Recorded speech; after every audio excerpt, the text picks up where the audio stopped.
Super. Oui, je pense qu'on vient de fêter les 20 ans qu'on se connaît quand même. Hein. Donc c'est un privilège de pouvoir bâtir des liens tout au long de ces années, les uns avec les autres. Jésus règne, on l'a chanté, quel privilège. Son royaume est là. Aide-nous, Seigneur, à rentrer toujours davantage, à lâcher prise. C'était un des chants qui nous disait de pouvoir nous livrer et d'avoir les yeux ouverts sur la façon dont il agit autour de nous, en nous, qu'il est bon de pouvoir être ensemble, rassemblés. Jésus règne ici, à Yverdon, Jésus règne au Tchad, au Togo, son royaume se manifeste, son peuple se réunit en ce moment, en même temps que nous.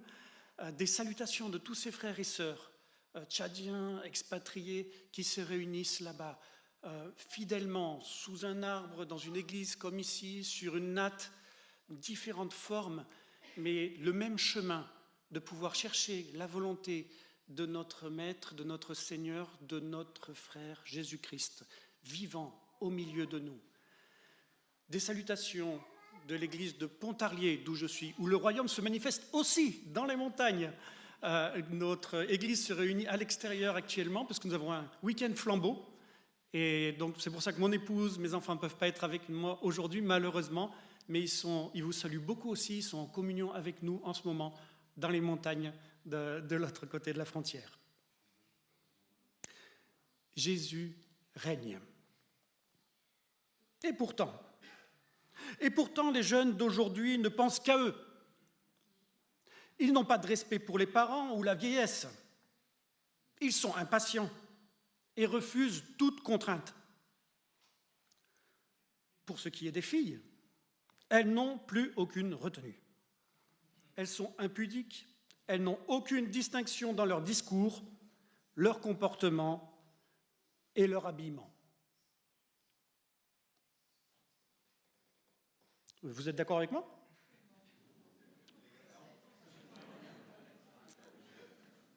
En tout cas, Pierre l'est, ou Pierre l'était, Pierre l'ermite, 1274. C'est lui qui a cité ces paroles.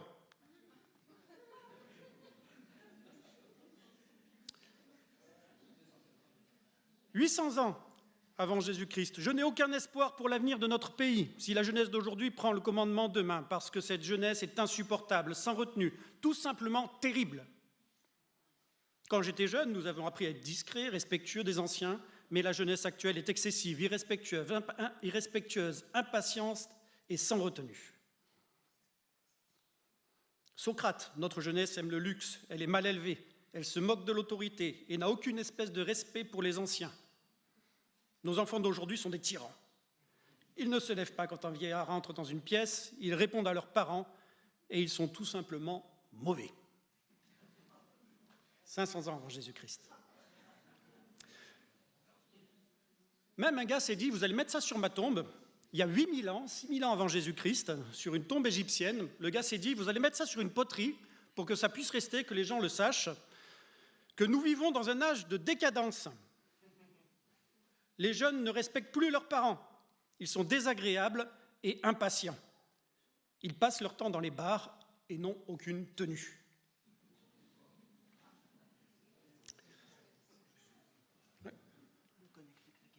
Pas de souci. Merci. Mais ça revient, oui.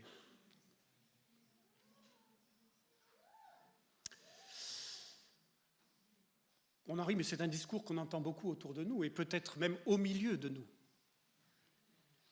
Mais on se dit, mais David, c'est pas pareil. Aujourd'hui, c'est vrai.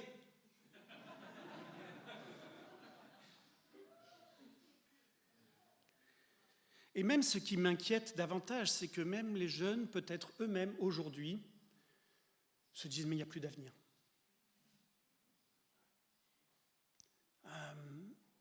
À quoi ça sert de se battre ? On n'y croit plus. Et pourtant, chacun d'entre nous doit se battre pour sa génération.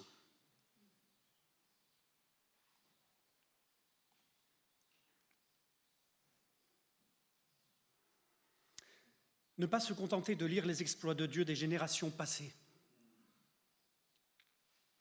mais désirer vivre la gloire de Dieu. Ne nous laissons pas prendre par les soucis de la vie quotidienne, les soucis réels, les difficultés éprouvantes que nous traversons dans notre temps. Oui, la situation est difficile. Oui, bien sûr, il y a des perspectives qui sont décourageantes. C'est une réalité, c'est la réalité. Mais Dieu est vivant aujourd'hui. Battons-nous, réveillons-nous. Pourquoi? Mais parce que la parole transforme, parce que Dieu agit aujourd'hui. Jésus est venu, il s'est incarné, Dieu est venu sur terre et il fait la même chose aujourd'hui. Il est présent.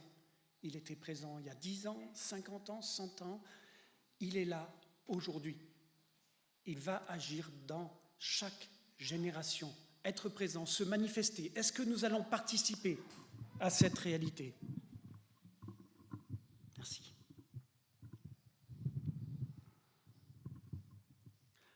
Psaume 119. À toujours, ô Éternel, ta parole subsiste dans les cieux. De génération en génération, ta fidélité subsiste. Tu as fondé la terre, elle demeure ferme. C'est d'après tes lois que tout subsiste aujourd'hui, car toutes choses te sont assujetties. La parole de Dieu est comme une semence. Elle fonctionne de génération en génération. Et c'est à chaque génération d'expérimenter, de l'expérimenter, de la vivre. Jésus ne nous a pas simplement transmis une loi, une parole, mais il nous a assuré de sa présence à chaque instant. Il ne nous demande pas de maintenir un acquis, mais de semer sa présence dans chaque génération, de transformer, de vivifier chaque génération.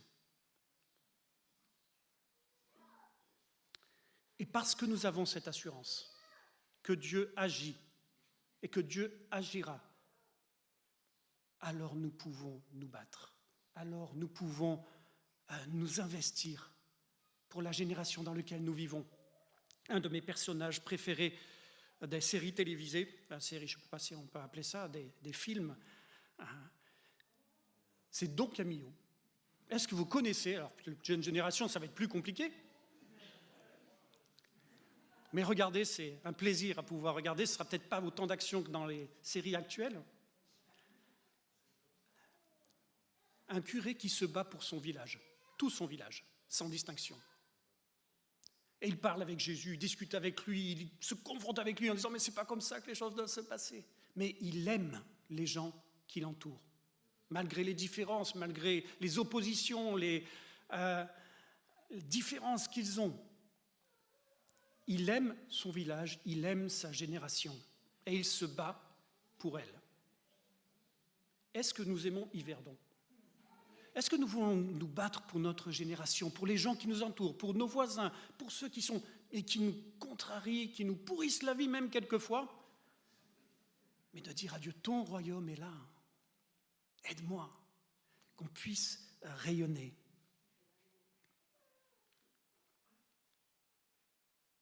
J'aimerais être un Don Camillo pour Pontarlier. Même s'il faut jeter des bancs sur les gens autour de moi pour montrer, mais non, Dieu est là. Venez à lui, venez à Jésus. Comment s'engager sur cette voie? Un bel exemple de cet engagement, on l'a évoqué dans la prière que nous avons eue juste avant de commencer ensemble, c'est Gédéon. Et nous lisons son appel en Juges 6, les versets 11 à 14. Puis vint l'ange de l'Éternel.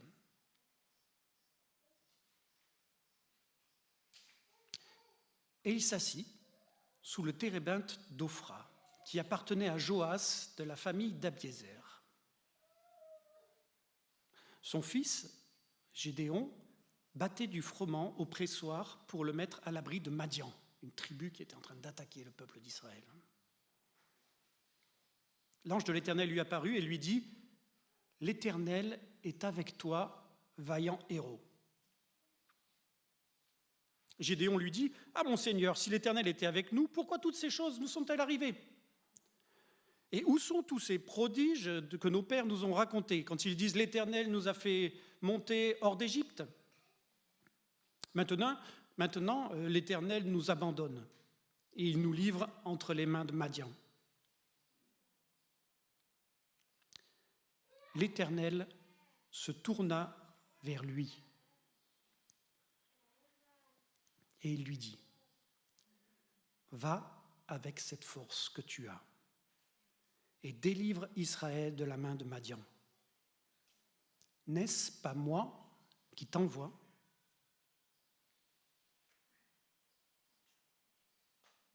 Gédéon reçoit la visite de l'ange de l'Éternel qui s'assit à côté de lui.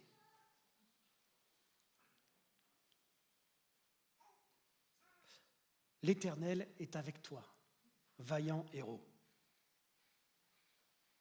Vaillant héros de qui, de quoi ? C'est n'importe quoi. Donc je suis là en train de faire mon chant, et puis tu me racontes toutes ces histoires. Gédéon se plaint. Où sont tous ces exploits que nous lisons dans la parole de Dieu ? Où c'est ? Où est-ce que sont toutes ces histoires qu'on nous a racontées ? On parle de mission aujourd'hui, mais où est-ce que tout cela, ces histoires d'anciens missionnaires qui sont partis, revenus avec une barbe blanche, c'est où aujourd'hui ?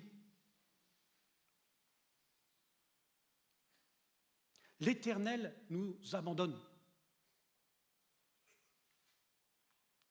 Et peut-être que, d'une façon inconsciente,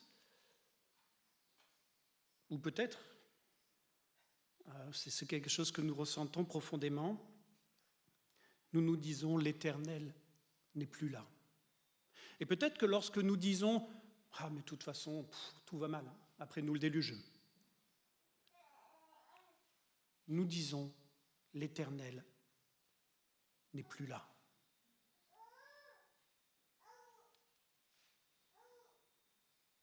Et dans ce passage, la transition est impressionnante parce que nous avons là un ange qui est à côté, qui s'assoit, qui discute avec Gédéon.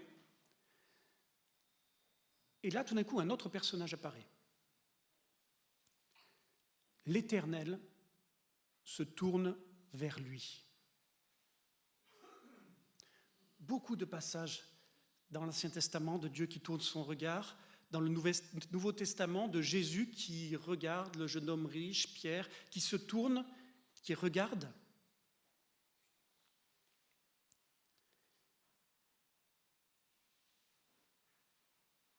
Maintenant, Dieu dit, je suis ton Dieu. Je suis le Dieu qui te regarde.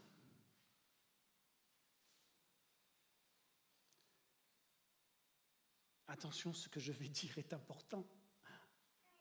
L'Éternel se tourne vers nous aujourd'hui.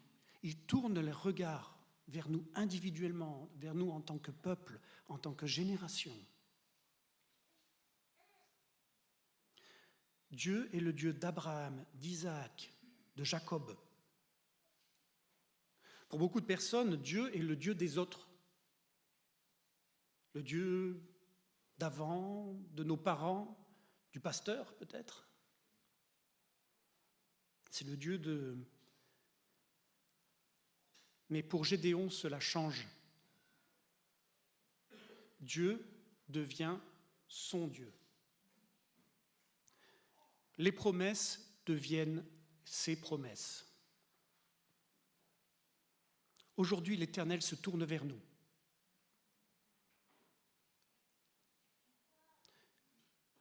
L'Éternel nous dit « Je suis ton Dieu ». Présent, vivant, aujourd'hui.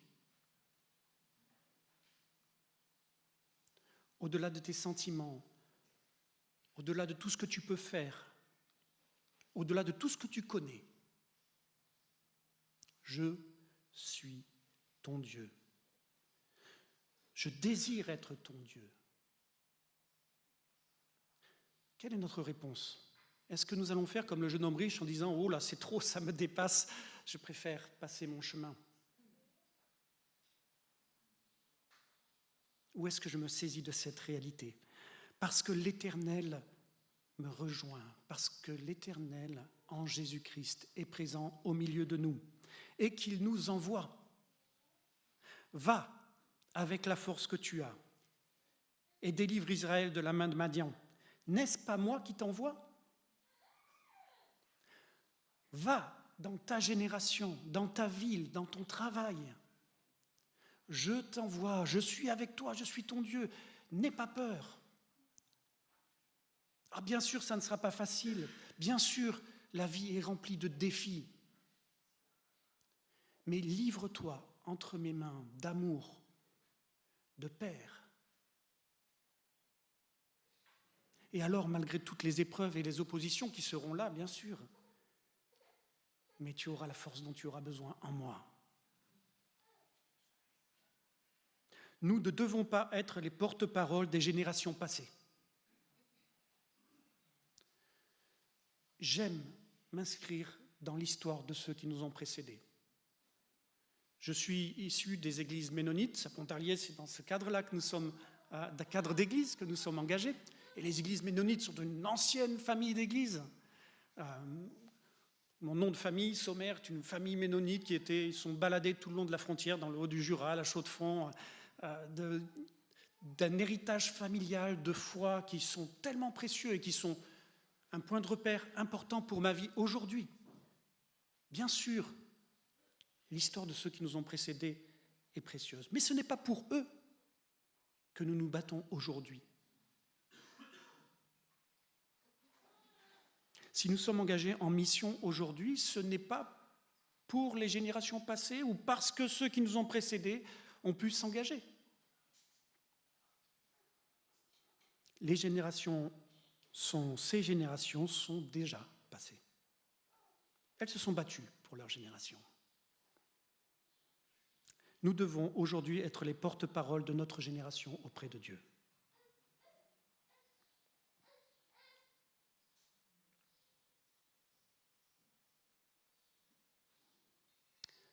Comment est-ce que nous pouvons le vivre?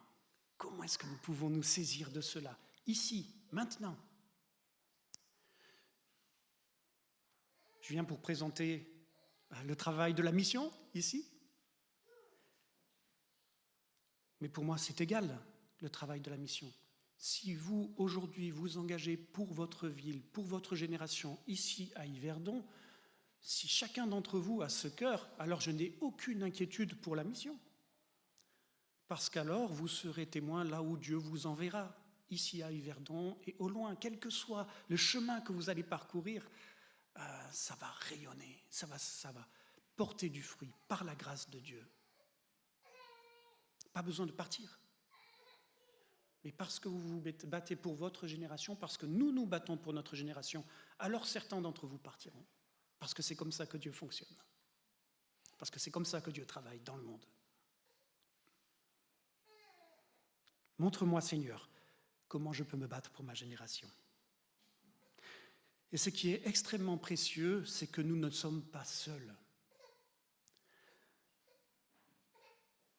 Essentiellement, premièrement, bien sûr, Jésus-Christ est là, vivant. Ce n'est pas un saut dans le vide, mais nous savons que nous avons notre Maître et notre Roi qui règne. Son royaume est là. Il combat déjà avant nous. Lorsque nous partons au Tchad, lorsque nous partons au Togo, lorsque nous restons à Yverdon, pour aller dans notre travail, dans nos activités, dans notre propre maison, Dieu est là, Jésus-Christ est là, il nous précède. Il veut manifester sa présence et son amour dans cette génération. N'ayons pas peur. Confions-nous toujours davantage en lui. Il instaure son royaume. Et nous sommes une famille, un corps, les uns avec les autres. Ce n'est pas un corps figé que Dieu aurait instauré à un certain moment et puis il fait tous un peu essayer d'entrer dans ce corps-là qui a été créé à un certain moment. Mais Dieu fait de nous en permanence un corps. Et pour nous, le but n'est pas de dire « Ah mince, est-ce que je suis une main? Est-ce que je suis… » C'est de se dire « Ah, mais quel est notre corps? Comment nous, Église de l'Escale, ici à Yverdon, quelle forme de corps il fait de nous ?» Et c'est tellement beau lorsqu'on prend un peu de recul et qu'on voit ce corps merveilleux que Dieu est en train de construire ici, dans chaque communauté. Pour moi, comme directeur de mission, c'est un privilège à chaque fois de retrouver les équipes qu'il y a au Tchad, au Togo, et de faire ce travail, de faire cette prière. Dieu, montre-moi comment tu fais de nous un corps.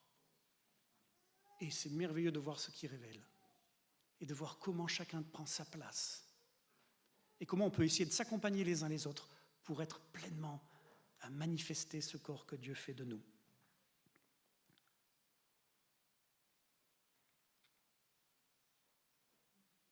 Nous ne devons pas dépendre des héritages laissés par les anciens. Nous devons dépendre du message de Dieu pour nous aujourd'hui. Il faut saisir ce message, la façon dont il va s'incarner dans notre réalité. Peut-être pour nous, plus anciens, de pouvoir accompagner les générations qui viennent. Comment est-ce que dans leur temps, dans leur génération, Dieu va se manifester ? C'est notre engagement comme mission, non pas d'aller simplement apporter une nouvelle, mais de pouvoir aider les frères et sœurs dans ces pays, de voir comment Dieu agit au milieu d'eux. De quelle façon il veut agir, pas de la même façon qu'à Yverdon, à Pontarlier ou ailleurs, mais comment est-ce qu'il veut agir à Abéché, à N'Djamena. Comment est-ce qu'il va agir dans la vie d'enfants qui sont dans la rue, à N'Djamena? Ah, ça sera différent de la façon dont il agit ici. Mais c'est le même cœur, c'est le même Dieu, c'est le même roi.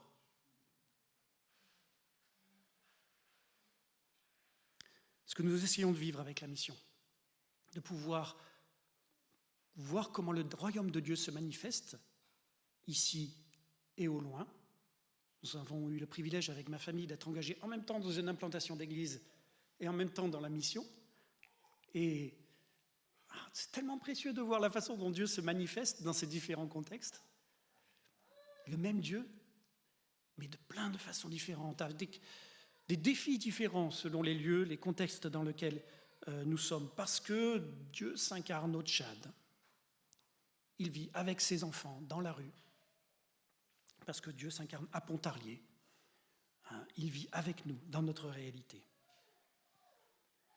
Pour notre mission, nous essayons de le vivre, de témoigner de cela et de vivre de cette soif de pouvoir manifester la présence de Dieu dans notre génération, dans cette région du Sahel en particulier. Le nord du Togo, Mango, N'Djamena, la capitale du Tchad, Abéché, la frontière du Soudan. On entend parler de cette région en ce moment, alors depuis de nombreuses années avec la situation du Darfour, mais aujourd'hui avec le conflit qu'il y a au Soudan, avec tous ces peuples qui viennent du Soudan et qui se migrent, se réfugient côté tchadien. Le travail historique de notre mission depuis les années 60, on est présent là-bas. Un défi dans lequel nous sommes engagés déjà depuis de nombreuses années en mission. On parlait avec certains d'entre vous de Madi et Freddy Fermo, qui ont commencé le travail à Abéché dans les années 60, qui se sont battus pour leur génération, mais avec une flamme et un engagement qui est encore un témoignage pour nous aujourd'hui. Et nous sommes héritiers de cet engagement-là, pour aujourd'hui. Nous le vivons aussi, en particulier au travers d'un travail parmi les enfants de la rue que Raphaël et Claudia ont déjà eu l'occasion de vous présenter, Reflet d'espérance. Certains d'entre vous ont eu l'occasion de le voir de leurs propres yeux en voyageant au Tchad. Un ministère pour pouvoir, là aussi, se battre, là aussi, s'engager, s'attacher. Je me faisais la réflexion, on a discuté de cela avec Raphaël aussi récemment. Ça signifie quoi aimer? C'est quoi aimer Dieu? C'est quoi aimer ses enfants? Aimer, c'est 3 choses. C'est s'attacher. S'attacher pour que tous nos sentiments puissent être orientés vers Dieu et vers notre prochain. C'est écouter. Écouter pour que notre connaissance puisse s'approfondir de la personne qui nous entoure, des personnes qui nous entourent, comme de Dieu. Et enfin, c'est servir. Afin que tous nos actes puissent être orientés vers ce prochain, notre Dieu. Ce que nous essayons de vivre à Reflet d'Espérance, ce n'est pas de mettre en place des projets. Les projets sont des supports, des aides pour nous permettre d'aimer ces enfants de la rue. Parce que Dieu nous a mis à cœur de nous battre pour eux, nous attacher à eux. Et je vous prie de croire que c'est un défi. On a une jeune femme qui est actuellement française, qui est actuellement engagée sur les enfants de la rue, qui s'appelle Manon, et qui s'attache à ses enfants. Et chacun d'entre nous, on pourrait témoigner de nos expériences, de ce que nous vivons en mission. Nous nous attachons aux personnes. Et s'attacher à des enfants de la rue, c'est rude. Hein, c'est rude parce que la réalité de la vie de ces enfants est douloureuse. Mais il ne faut jamais perdre de vue que nous sommes là pour nous attacher. On n'est pas là à distance pour essayer de mettre en place des projets, mais on aime et on s'attache aux personnes. On les écoute pour les connaître. Ce n'est pas nous qui venons pour apporter notre connaissance et de pouvoir enfin leur permettre de comprendre ce qui est bon, mais nous devons d'abord apprendre à les connaître, les écouter. Un des fondements que Raphaël nous rappelle régulièrement. Et enfin, servir. Non pas agir, faire, mais servir. Des exemples d'engagement actuels que nous avons avec certains de ces enfants. Au total, dans toutes les activités, c'est à peu près 100 enfants qui sont accompagnés aujourd'hui. Mais quelques exemples de ces situations de vie auxquelles nous sommes confrontés et d'enfants que nous accompagnons. C'est la lettre de nouvelles que Manon nous a envoyée récemment. Et je voulais terminer sur ça. Vous présentez non pas les projets, mais les personnes. Salem, 21 ans. Si vous voulez recevoir le détail, je pourrais vous envoyer la lettre de nouvelles, venez me voir après, et puis je vous transmettrai sa lettre. Quartier Moursal, un des quartiers de N'Djamena, à la rue depuis ses 8-9 ans. Il a été à l'école jusqu'au CE2, un jeune extrêmement intelligent, sait bien lire et écrire. Ses parents sont divorcés, il est resté avec son père, mais sa belle-mère le maltraitait à chaque fois que son père partait pour le travail. Quant à sa vraie mère, elle ne veut pas de lui. Salem est un bon chanteur, bavard comme personne, avec des réflexions à mourir de rire. Mais il n'aime pas parler de sa vie et préfère parler de celle des autres. Il écoute, retient très bien les histoires bibliques. Il peut expliquer toute la vie de Jésus. Dans la rue, il est connu pour être un bon voleur. Il n'a peur de rien. Il n'a peur de rien quand il boit ou prend les drogues. Et il se retrouve toujours dans des embrouilles, ce qui lui a valu de grosses blessures et quelques visites aux urgences. Début février, il m'a emprunté son téléphone pour appeler son papa. 2 jours après, il a décidé de rentrer sans prévenir personne. Il est maintenant à Sarre, une ville au sud du pays, sud-est. Nous prions pour qu'il puisse s'y sentir bien et reprendre une vie normale. Et pour que toutes les histoires qu'il a entendues sur Jésus restent gravées dans sa tête et dans son cœur. Adoum, 14 ans. Quartier de Kabalaï, à la rue depuis de nombreuses années. Son père est décédé. Sa maman et sa grand-mère vivent dans le quartier même où il erre. Il n'en donne pas vraiment les raisons, il dit simplement qu'il est sorti comme ça. Mais on devine qu'il y a quelque chose derrière. Sa maman veut qu'il revienne à la maison. Elle a vraiment du mal à le voir dans cet état-là, mais il ne veut pas.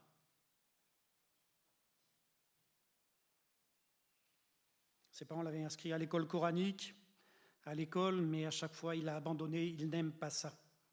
Adoum connaît très bien ce que Jésus a fait pour lui, mais il n'en veut pas, car il veut continuer la colle. C'est la drogue, la substance que les enfants mettent dans des bouteilles pour la sniffer. Il veut continuer la colle et il sait que Dieu est contre. Il aime la liberté de la rue. Jouer au 6, c'est le jeu des petits chevaux. Faire des blagues, chanter, danser, prendre de la colle. Il explique clairement que c'est le diable qui lui a dit de prendre cette drogue. Prions pour lui, pour tous les autres enfants qui sont vraiment accros à cette drogue et qui sont enchaînés à la rue. Fatimé, la situation des femmes est vraiment profondément dramatique.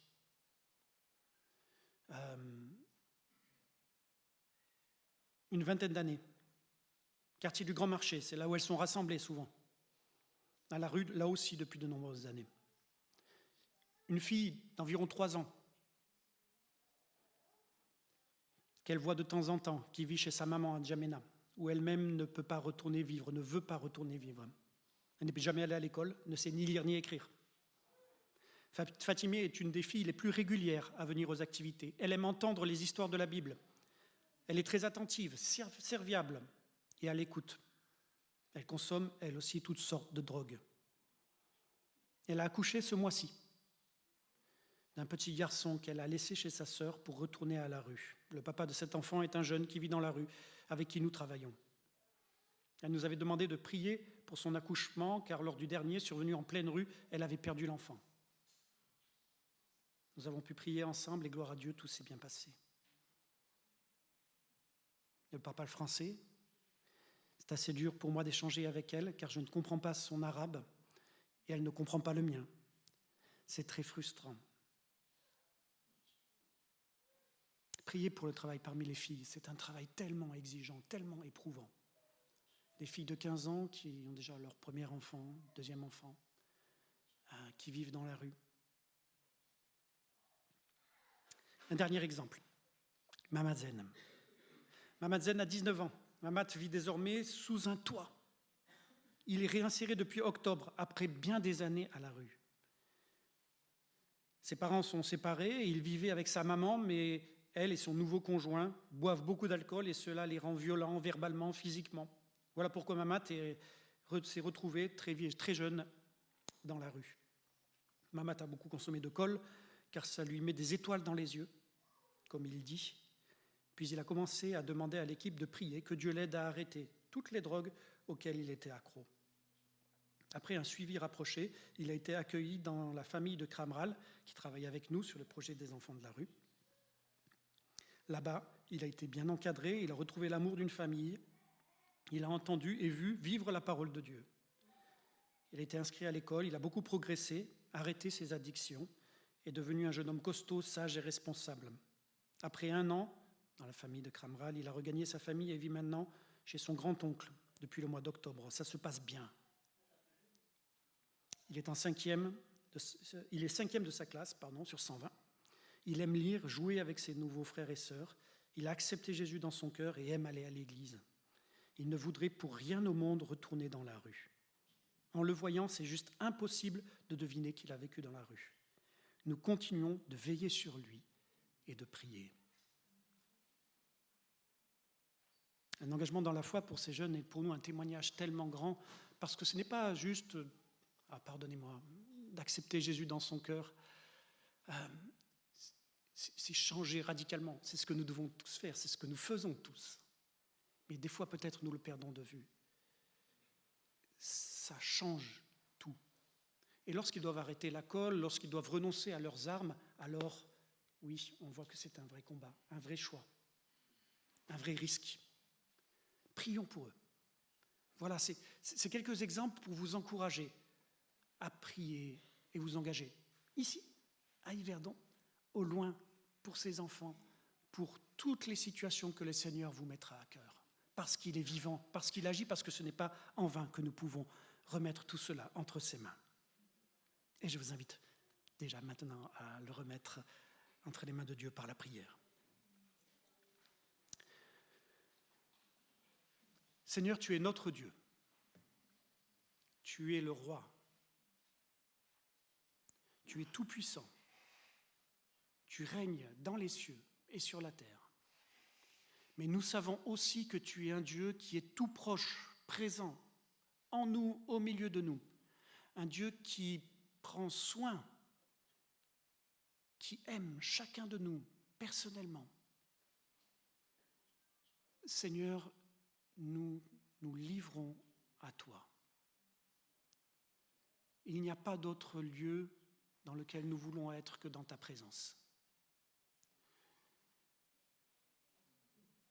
Que ta volonté soit faite dans nos vies, que sa volonté soit faite autour de nous. Nous avons à cœur ce matin de te prier particulièrement pour ces enfants, ceux que nous avons cités, Mamadzen, Fatimé, Adoum, que tu les bénisses chacun, garde-les, manifeste ta présence, qu'ils puissent te connaître, qu'ils puissent se livrer à toi. Délivre-les de toute dépendance, de cet attachement à la rue.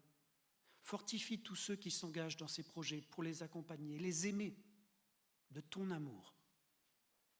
Merci parce que tu es vivant aujourd'hui. Merci parce que ce n'est pas en vain que nous prions, que nous agissons, parce que tu es là, parce que tu es vivant, parce que tu agis de génération en génération.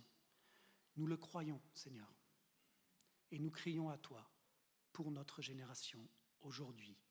Manifeste-toi, manifeste ton amour, ta présence et ton règne en Jésus-Christ. Amen.